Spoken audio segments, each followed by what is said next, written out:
how you can set up a basic crabitat. First, you gotta start with substrate.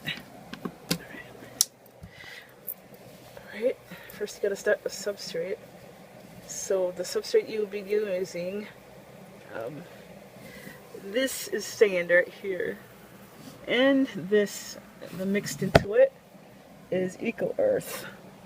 If you see, this is eco earth right here, and you can use straight sand, which is okay, but you can't use straight eco earth. I will explain that to you in some other video. Alright, so this is because this video is basically a crabitat setup video. So what you're gonna do, what you're gonna start with is filling your substrate. This is a 10-gallon tank, and substrate has to be as high as your biggest crab. So this 10-gallon tank can fit like 4 small crabs. Four small crabs like this big. So anything having to do with the crabitat capacity, I got another video of that, so I'll put in the link in the source. So substrate, how deep does substrate have to be? All right, you see it from a angle right here. Substrate would have to be up to almost like 6 inches, like this much. When you have your small crabs, it would have to be this deep. So it would have to be like, see if you, because when your crabs don't dig down, they dig all the way to the bottom. So say this crab is down to the bottom, it would have to be one, 2, 3, about this much, you know. So it would be like almost, it could take like about half the tank, half the height of the tank.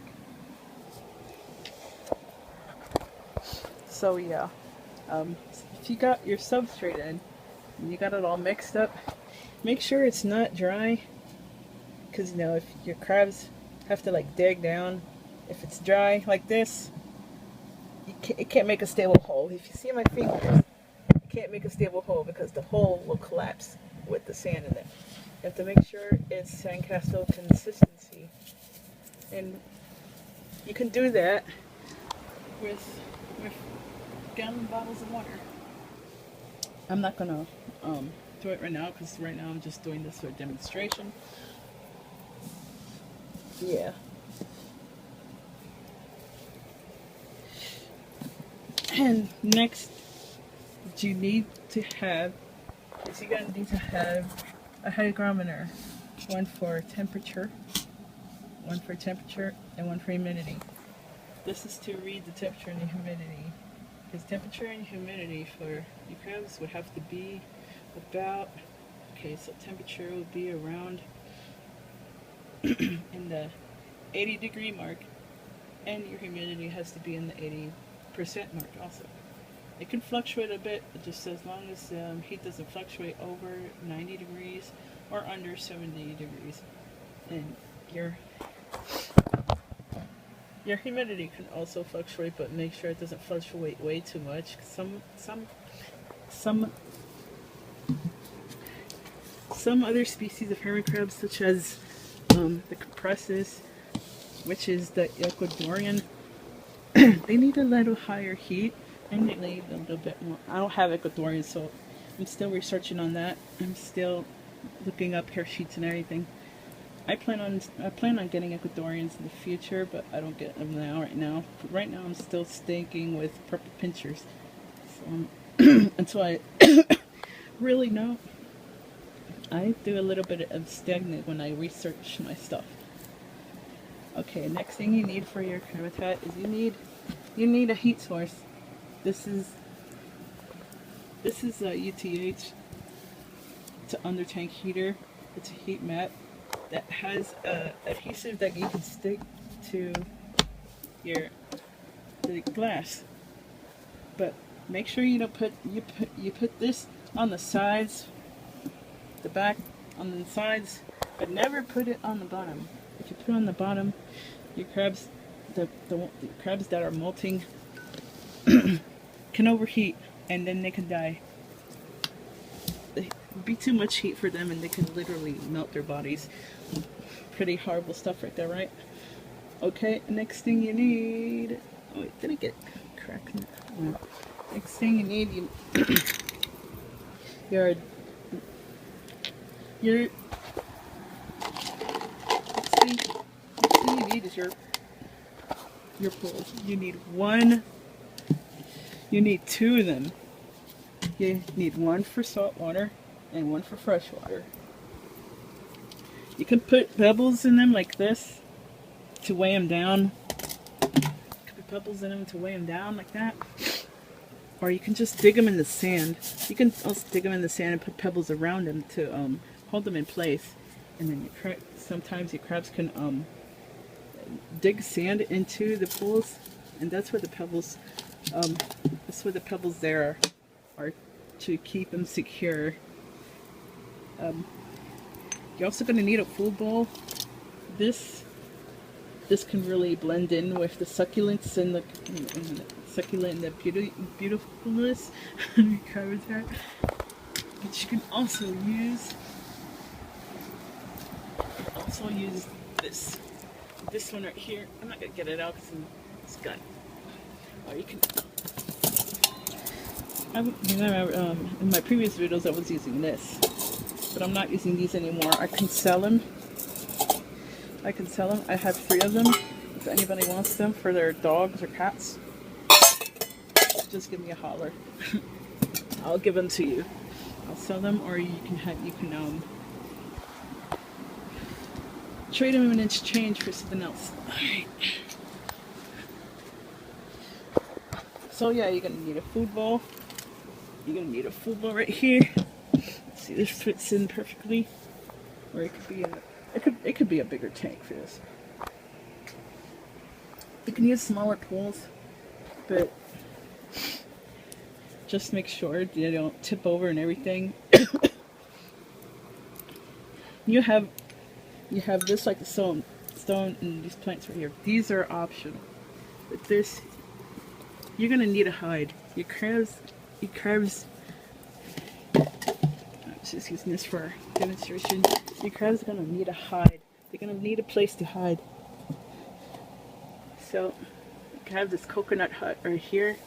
They also sell coconut huts in the pet stores and those gift shops. But don't settle for the ones that have the paint on them, because paint is toxic, and then your crabs don't want to eat that stuff and get toxicity, which that can really kill them. This is a Mopani wood. This is in the hermit crab patch. They have the small ones right here, or they have really large ones. These are really made for bigger tanks. So this can also serve as a hide because you lean it over like this, and then your crabs can get underneath it like that. And these things right here, like these little stones, those clear stones, and those are optional. You can use those to beautify the tank. So you put it right here, you know, makes a nice reflection with this light right here. Or you put plants in there too, just to make it. And this is like another bowl right here. You can put your calcium sources in this thing. Crushed oyster shell that you can get in the hermit crab patch. And this right here, I don't know what this is, but I think it has a source of calcium in it. And you can put your little calcium bowl right here. If you have smaller pools, you can put it behind there or something. They in little wood pieces. The crabs like to chew on them. Little wood pieces because they give them a source of tannins. Well, tannins is this. Here are those. Here are those things. See how it makes it a little bit beautiful like that. People do their crabitats in different ways. Everybody is different. So this is another piece of wood right here. They also chew on those right here. So you also have those in there. not to use for crabitat? This right here. This, oh yeah. An update about my ice pods. Unfortunately, the rest didn't survive. So then I had like 7 of them left, and I put it in here. Could have probably gotten eaten up by my crabs right now. So this right here is a critter keeper. So this could only be temporary, that you can take to you can take to get new additions. So this is basically a homecoming enclosure, not a permanent crabitat. And I'll talk a little bit more about humidity, but you know, for smaller crabitats, you can use tropic air humidifier. I took this out and exchanged it for that. So I can do a product review on this in another video if you would like to see. And the water that you're supposed to use is dechlorinated water. You can use distilled water and RO water. Don't use tap water. If you're gonna use tap water, then you would have to treat it with a conditioner. Now I'm gonna just recap on that. Right. And the salt, don't settle for those salts, those commercial salts. You have to use Instant Ocean. Use Instant Ocean. Don't use the other ones. Those other commercial ones are toxic for your crab.